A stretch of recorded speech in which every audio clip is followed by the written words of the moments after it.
Balen is good. बालेनले जे बोल्छ सत्य बोल्छ, सत्य सिवाय बालेनले केही पनि बोल्न सक्दैन। बालेन हो नम्बर 1। बालेन भन्दा ठुलो मान्छे कोही छैन। बालेन हो 1 नम्बर भनेको बालेन हो। 2 चाडा खुस्रा उफ्रेर रोटामा टायर बाल्दैमा राजीनामा दिनेवाला छैन। त्यति सजिलो छैन। 3 करोड जनसङ्ख्याले भोट दिएर बालेनलाई जिताएको हो।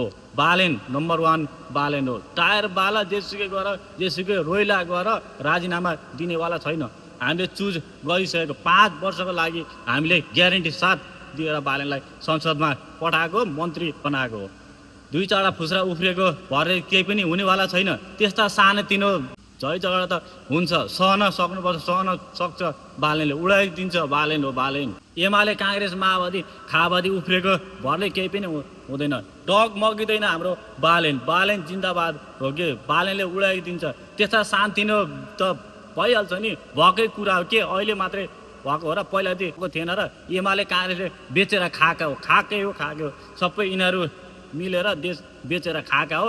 पहिला सकेको उनीहरूले नाउँ अहिले बालेनको मात्रै हालेको हो। यो आजभन्दा 30-40 वर्ष अगाडि यो सबै बेचेर खाइसक्यो, सकिसक्यो के। यो केही पनि होइन अरू। यो अहिले नाउँ भनेको बालेनको मात्रै हालेको हो।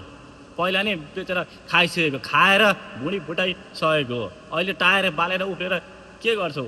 4 महिना भएको छैन बालेन आएको। गर्दै छ त बालेनले, हेर्दै छ त, गर्दै कहाँ के भएको छ मिलाउनु पर्छ। समय लाग्छ, समय दिनुपर्छ। 2x2 हुन्छ।